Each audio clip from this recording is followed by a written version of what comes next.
bab 4 pasal 16 itu jelas berwajib dia memberikan pengarahan kepada presiden, menjawab pertanyaan presiden, wajib dia memberikan saran kepada pemerintah, itu jelas.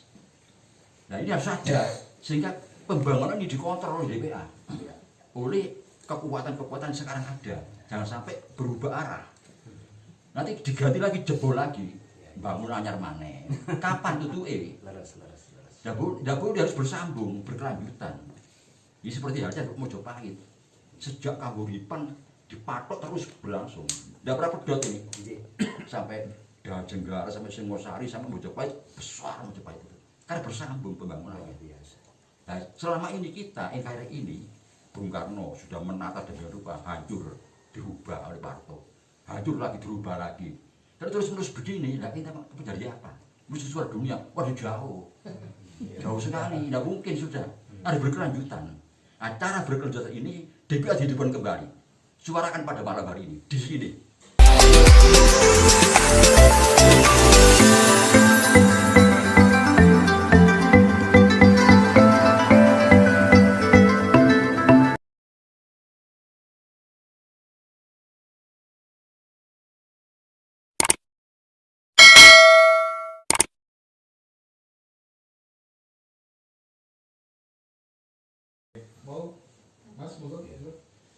Terima kasih atas waktu yang diberikan.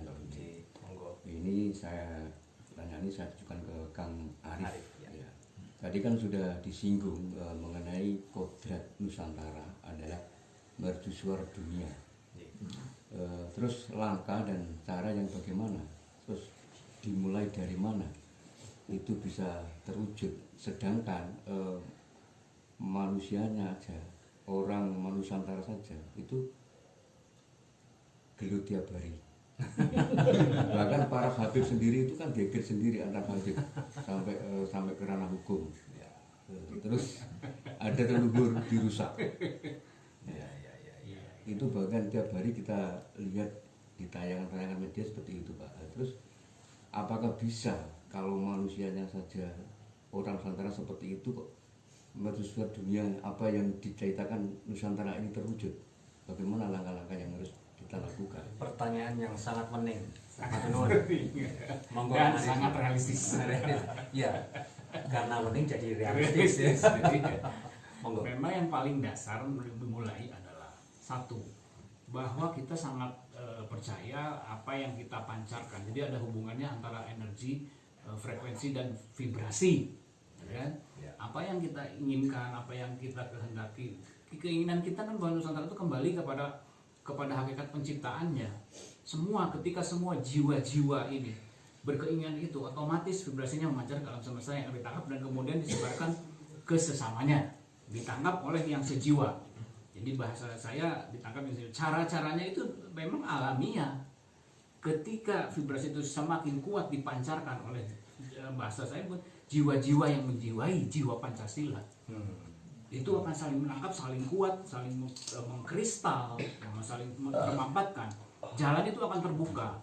Kita tidak bisa membuat perencanaan, kira-kira jalannya ke sini, kira-kira jalannya ke sini. Saya percaya kepada hal bahwa itu adalah tuntunan, sesuatu yang tidak bisa direncanakan oleh manusia, tapi jalan itu ada. Jadi kita hanya tinggal melewati jalan itu saja. Kita tidak bisa merencanakan harus begini, harus begitu. Sebab apa? Pihak-pihak yang tidak menghendaki kebangkitan Nusantara itu kembali terjadi itu sangat banyak. Ketika perencanaan itu bocor atau bisa ditampakkan, itu otomatis pasti mereka akan cut gitu. Sehingga alamlah yang menuntun melalui tuntunan di dalam dirinya masing-masing.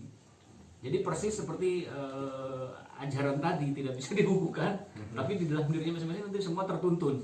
Saya meyakini itu. Jadi untuk langkah apa yang dilakukan paling mudah adalah pancarkan terus vibrasi itu, karena semesta akan menangkapnya dan mengembalikan kepada sesamanya nanti untuk saling menuju kepada yang sesungguhnya.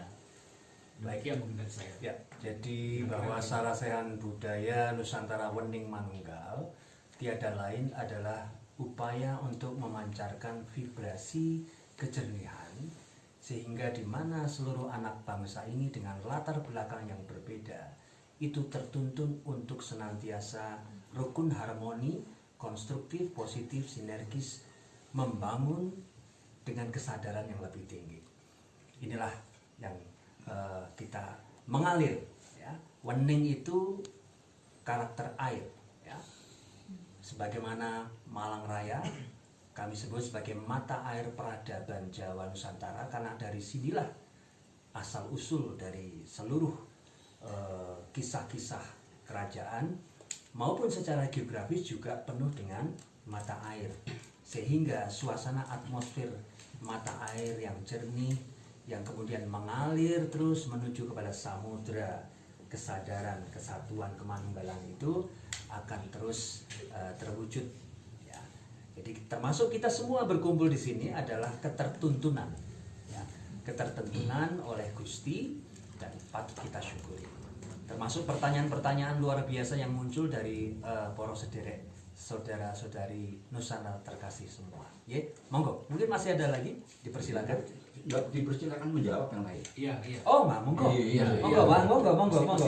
Punya Monggo. masing-masing. Nggih, tadi pertanyaan soalnya Masih. ditujukan ke Kang Arif, Iya. ya. Nggih, baik, ini puji syukur bahwa yang lain juga akan memberikan jawaban. Nggih. Monggo kepada Mbah Harjo dulu, silakan. Terus dulu. Ya, terima kasih. Saya hanya bisa menjawab singkat padat. Kita Nusantara, dari mana kita mengawali berangkat untuk membangun Nusantara kembali? Galilah jati diri. Kita bisa apa enggak, mampu enggak membimbing jiwa sendiri. Dengan membimbing jiwanya masing-masing dengan tata cara yang berbeda. Punya enggak manusia kesadaran? Tahu apa enggak? Orang Jawa bilang, aku iki sopo, aku ki nondi, aku kudu piye? Saya ini siapa? Saya di mana? Saya harus bagaimana? Nah, kalau saya ini orang Jawa, ya, kita harus menegakkan Jawa. Kalau kita ini Indonesia, kita harus menegakkan Indonesia. Di mana orang Indonesia hidup di Indonesia? Karena apa yang diperjuangkan negara lain? Bangsa Indonesia berjuang untuk Indonesia. Inilah jati diri. Kalau orang Indonesia berjuang untuk bangsa lain, apa itu? Bukan pejuang, pecundang itu. Terima kasih. Matur suwun, Mbah Harjo, singkat, padat dan sangat mengena. Baik, monggo Mbah Gatot. Saya. Nggih lah. Manut kali moderator pokoknya. Monggo Mbah. Begini ya, jadi itu bagus, Iya. bagus sekali. Iya.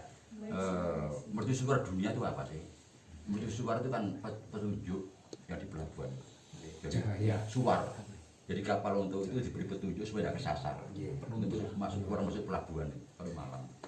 Nah ini, coba selama ini kita lihat mulai kemerdekaan. Bung Karno itu punya konsep ya dalam membangun. Itu Trisakti pembangunan. Ya. Kan sudah tahu semua Trisakti itu gimana, kan tahu ya. Berdikari dalam bidang ekonomi dan sebagainya itu kan sudah ada, tidak perlu dijelaskan. Kedua, Bung Karno itu ekspor Hankam Rata. Nah, atas diganti Bu Parto, buyar ini, dibuyarkan oleh Parto. Nah, patung sudah diberikan perintah. Nah, terus setelah reformasi, mana bekasnya? Jadi setiap ganti pimpinan, ganti kebijaksanaan. Ya, ini yang tidak boleh. Nah, kalau saya tidak tahu yang lain, dengan sekarang ini Pak Jokowi itu bagus, yang harus berkelanjutan. Tidak boleh nanti gantinya merubah, karena ini biaya besar, ya, arahnya jelas. Nah, coba sekarang lihat UUD 45 di referendum ya berapa kali? 4 kali. Ya. 1999 1999 di amandemen 2000 di amandemen 2010 2002 2011 2021 4 kali di amandemen UUD 45 itu. Nah di situ coba diamati, ada satu yang eman yang seharusnya dipertahankan. Kita sepele, kita tanya tentang apa? Tentang DPA, Dewan Pertimbangan Agung, dihapus. Jadi amandemen pertama ya itu sudah ada, sudah dinyatakan dihapus.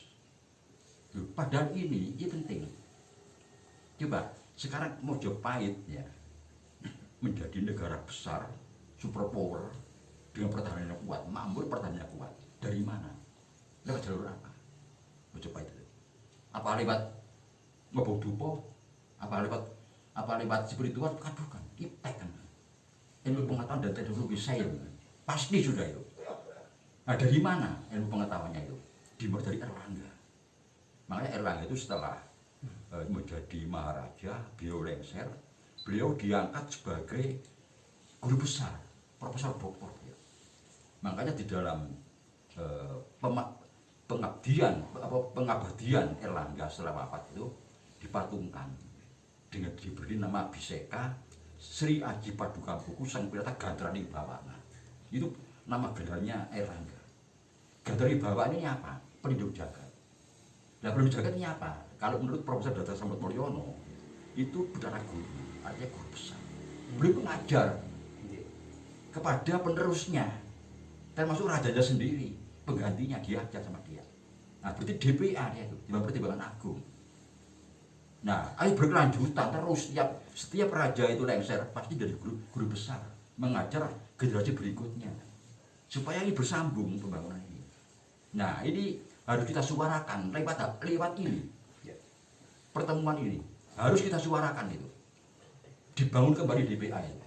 Nanti kalau contoh ya, kalau di Singapura kan akhirnya Lee Kuan Yew kan jadi menteri utama setelahnya, karena ini takut arahnya berubah sehingga besar ini. Nah, masukkanlah Pak Jokowi ke DPA. Yang tidak perlu pilihan dia calon ketiga, tidak boleh bertahun-tahun, tidak boleh itu. Itu menjerumuskan Pak Jokowi, menjerumuskan itu namanya, mau menghancurkan. Terus dibawa DPA dihidupkan kembali. Nah, DPA Dewan Pertimbangan Agung ini di dalam UUD 45 itu bab 4 pasal 16 itu jelas wajib dia memberikan pengarahan kepada presiden, menjawab pertanyaan presiden, wajib dia memberikan saran kepada pemerintah, itu jelas. Nah ini harus ada sehingga pembangunan ini dikontrol oleh DPA, oleh kekuatan-kekuatan sekarang ada, jangan sampai berubah arah. Nanti diganti lagi, jebol lagi, bangun anyar maneh. Kapan tutuke? Tidak boleh, harus bersambung, berkelanjutan. Ini seperti halnya Mojopahit. Sejak Kahuripan dipatok terus berlangsung. Tidak pernah pedot ini. Sampai Dajenggara, sampai Singosari, sampai Mojopahit, besar Mojopahit itu. Karena bersambung pembangunannya. Nah, selama ini kita, NKRI ini, Bung Karno sudah menata dengan rupa hancur, dirubah oleh Pak Harto. Hancur lagi, dirubah lagi. Terus begini, nah kita menjadi apa? Mesti suara dunia, waduh jauh. Jauh sekali, tidak mungkin sudah. Ada berkelanjutan. Acara berkelanjutan ini DPA dihidupkan kembali. Suarakan pada malam hari ini, di sini. Suarakan ini. Harus dihidupkan kembali DPA ini. Dewan Pertimbangan Agung ini. Karena apa? Supaya pembangunan ini berkelanjutan, jangan sampai berubah. Estafet. Iya, estafet. Nah kalau ini saran supaya Pak Jokowi nyalurkan yang ketiga kalinya sama dengan membunuh Pak Jokowi. Tidak mungkin itu. Nah, harus DPA dihidupkan kembali. Ini penting. Nah, demikian, terima kasih. Mudah-mudahan saya tidak salah ya. Iya. Saya kalau ingat Pak Gatot tuh waktu di salah satu episode YouTube beliau itu menarik, beliau mengutip sabdanya Syekh Jalaluddin Ar-Rumi radhiyallahu anhu bahwa kebenaran itu bagaikan dari Tuhan sebuah cermin yang utuh, tapi kemudian jatuh berkeping-keping ke dunia dan masing-masing orang mengambil kepingannya dan merasa dirinya adalah yang paling benar. Jadi ternyata semuanya tuh benar asalkan wening manunggal. Gitu ya, setuju ya Mbak ya.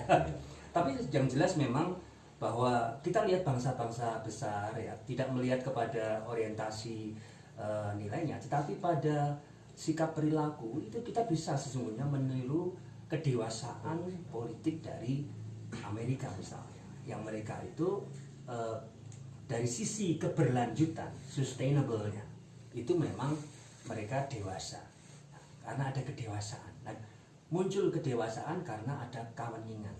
Nah, persoalannya adalah saya kira kita semua sepakat bahwa kaweningan, wening manunggal itu harus kita suarakan terus-menerus yang akhirnya vibrasinya akan mempengaruhi seluruh sikap perilaku bangsa kita termasuk di dalam berpolitik. Ya, Mbak. Sehingga kalau politik itu wening ya, maka yang terjadi adalah bukan like and dislike. Orang wening tidak ada like and dislike, tapi selalu melihat, always look at the bright side of everything. Selalu melihat sisi positif dari segala hal, ya. Nah, sehingga dia selalu tidak akan provokatif, tapi yang jelas selalu membangun sisi positif untuk semakin disempurnakan lagi. Nah, ini menarik sekali, ya. Monggo.